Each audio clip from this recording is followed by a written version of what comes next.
Hello friends, जय माताजी, जय श्री कृष्ण। स्वागत है तमारुं मारा किचन में। तो फ्रेंड्स, गुंदानो संभारो तो तमे घणी बधी रीते बनावीने खाधो हशे, पण आजे आपणे गुंदाना संभाराने एकदम टेस्टी अने अलग रीते ज बनावीशुं। तो तमारे शाकनी पण जरूर नहीं पड़े अने गुंदा खावामां पण एटला ज हेल्दी होय छे। तो सीजनमां आ रीते बधाना घरमां अलग अलग रीते बनतो ज होय छे। तो फ्रेंड्स, रेसिपी बनाववानुं चालू करीए ए पहेला जो तमे मारी चेनलमां नवा छो तो सब्सक्राइब जरूरथी करी देजो अने आखी रेसिपीने स्कीप कर्या वगर जोजो અને બેલ આઇકન પ્રેસ કરી દેજો જેથી નવી રેસીપીના નોટિફિકેશન તમને સૌથી પહેલાં જોવા મળે।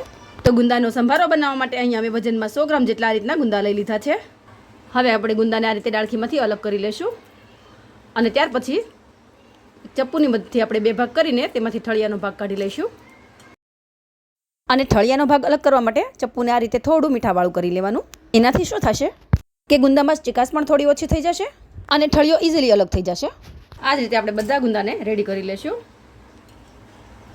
तो अहीं अमे बधा ज गुंदामांथी ठळियानो भाग अलग करी लीधो छे। तो हवे आपणे तेनो वघार करीशुं।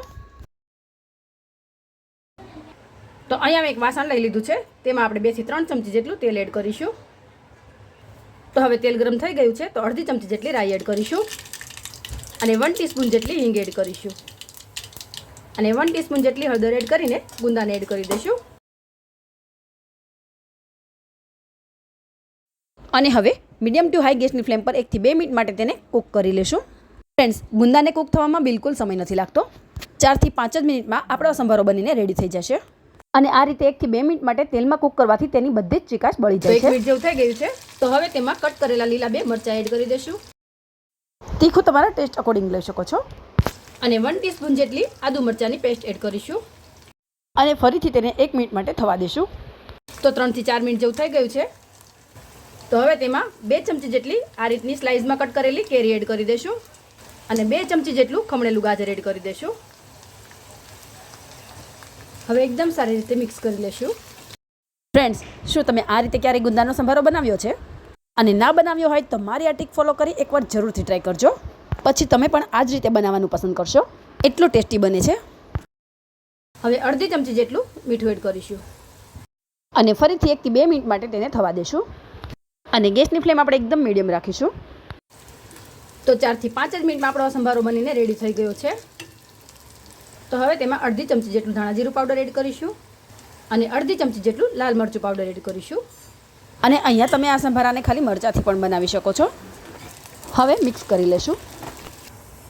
હવે આપણે ગુંદાને ચેક કરી લેશું। તમે જોઈ શકો છો ફ્રેન્ડ્સ કે ગુંદો ઇઝીલી કટ થઈ જાય છે। તો હવે આપણે ગેસની ફ્લેમ બંધ કરી દઈશું અને અડધી ચમચી જેટલો શેકેલી મેથીનો પાવડર એડ કરી દઈશું। ફ્રેન્ડ્સ, આનાથી સંભારો એકદમ ટેસ્ટી એવો લાગે છે તો જરૂરથી એડ કરજો। તો પ્રોટીન, ફાઇબર, કેલ્શિયમ અને આયરન જેવા તત્વોથી ભરપૂર અને ટેસ્ટી અને હેલ્ધી ગુંદાનો સંભારો બનીને રેડી થઈ ગયો છે। તો જમવાનો 100 ગણો સ્વાદ વધારે એવા આ ગુંદાના સંભારાની રેસીપી તમે પણ એકવાર જરૂરથી ટ્રાય કરજો અને તમને મારી આ રેસીપી કેવી લાગી તે મને કમેન્ટમાં જરૂરથી જણાવજો। અને જો તમને મારી રેસીપીઓ ગમતી હોય તો વિડીયોને લાઇક કરી વધુમાં વધુ ફ્રેન્ડ્સ અને ફેમિલીમાં શેર કરજો અને આવી જ રીતે સપોર્ટ કરતા રહેજો। અને તમે મારા વિડીયો કયા શહેર કે સિટીથી જોઈ રહ્યા છો તે મને જરૂરથી જણાવજો। તો બાય ફ્રેન્ડ્સ, જય માતાજી, જય શ્રી કૃષ્ણ। ફરી મળીશું નવી રેસીપી સાથે। Thanks for watching.